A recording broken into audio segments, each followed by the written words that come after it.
বৃষরাশি। মেষ রাশির তত্ত্ব যেমন ছিল অগ্নিতত্ত্ব, তেমনি বৃষরাশির তত্ত্ব হচ্ছে পৃথ্বীতত্ত্ব। পৃথ্বীতত্ত্ব মানে স্টেবল, কোথাও নড়বেও না চড়বেও না। এদের নেচারটা হয়, এদেরকে আপনি এরা বুদ্ধি নেবে সবার কাছ থেকে, সবাইকে জিজ্ঞাসা করবে এটা কি ওটা কি, সবার কাছ থেকে পরামর্শ নেবে, কিন্তু করবে সেটাই যেটা নিজেরা চিন্তা ভাবনা করবে। এটা হচ্ছে বৃষরাশির একটা বড় নেচার। এছাড়া এদের মধ্যে একটা ব্যাপার থাকে, এরা কিন্তু খুব খুব ধনশালী হয়, এদের মধ্যে একটা স্টেবিলিটি থাকে এবং এরা খুব প্র্যাকটিক্যাল হয়। এরা মূলত কিন্তু খুব প্র্যাকটিক্যাল হয়, এরা তাড়াহুড়ো কোনো কিছুতে তাড়াহুড়ো করে না, অনেক চিন্তা ভাবনা করে তারপরে এগোয়।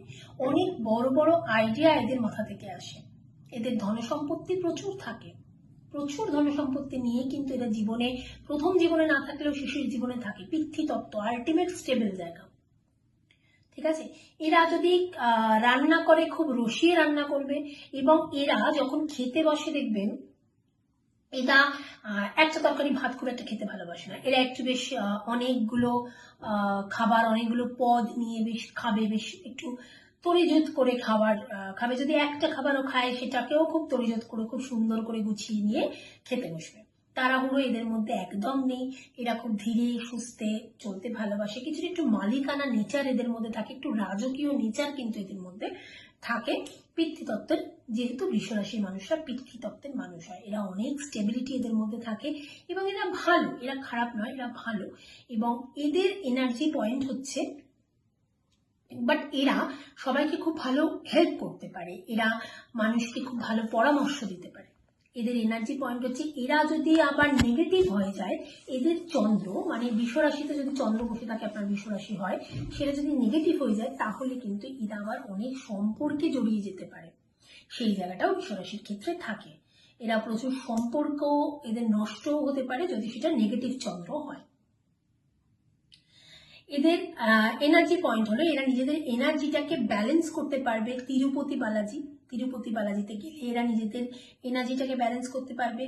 এরা এনার্জিটাকে ব্যালেন্স করতে পারবে যদি এরা কোনো লক্ষ্মী টেম্পেলে যায়, কোনো লক্ষ্মী কোনো মন্দিরে যায়, সেইখানে ব্যালেন্স করতে পারবে। এরা সোমনাথের মন্দিরে গেলে নিজেদের এনার্জিটাকে ব্যালেন্স করতে পারবে। এরা খুব ভোগে থাকতে পছন্দ করে এবং এরা ভোগে থাকেও। এদের নাম ফেম যথেষ্ট যথেষ্ট বেশি হয়, এই জায়গাটা এদের মধ্যে থাকে।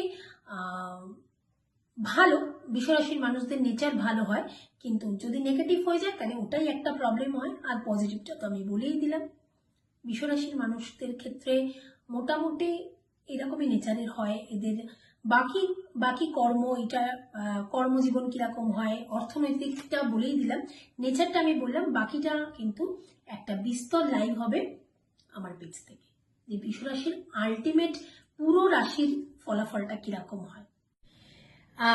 রাশি তো বললাম, রাশির প্রকৃতিও জানতে পারলেন, কিন্তু দেখা গেল আপনার পেট খারাপ হয়েছে।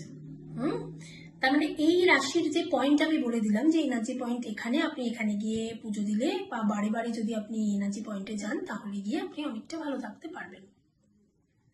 কিন্তু দেখা গেল আপনার পেট খারাপ হয়েছে, পেট খারাপের কারণটা জানতে হবে আপনাকে।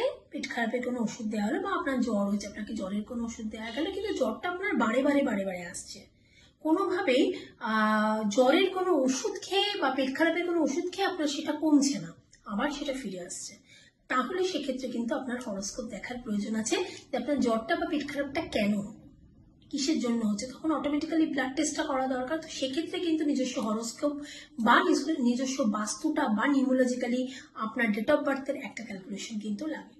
কিন্তু ইনিশিয়ালি এই রাশির ক্ষেত্রে কিন্তু এরকম তার ব্যবহার এবং এরকম তার মানসিক জায়গাটা হয়, এবং এটাই তার এনার্জি পয়েন্ট হয়। এই জায়গায় যদি সে বারে বারে যায় বা বারে বারে গিয়ে সে পুজো দেয়, তাহলে অটোমেটিক্যালি তার চন্দ্র অনেকটা ব্যালেন্স হয়। এবং চন্দ্রই কিন্তু আমাদের হরোস্কোপে গ্রহ নক্ষত্ররা যেখানে যা পজিশনেই থাকুক না কেন, আমাদের রাশি কিন্তু অনেকটা আমাদের জীবনটাকে কন্ট্রোল করে, অনেকটা, মোটামুটি 70% কন্ট্রোল করে চন্দ্র। কেন?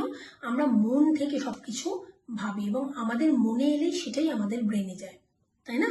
তো আমরা আগে মনে চিন্তা করি, তারপর ব্রেনে সেটাকে পাঠাই, তারপরে সেই কাজটা আমরা করি।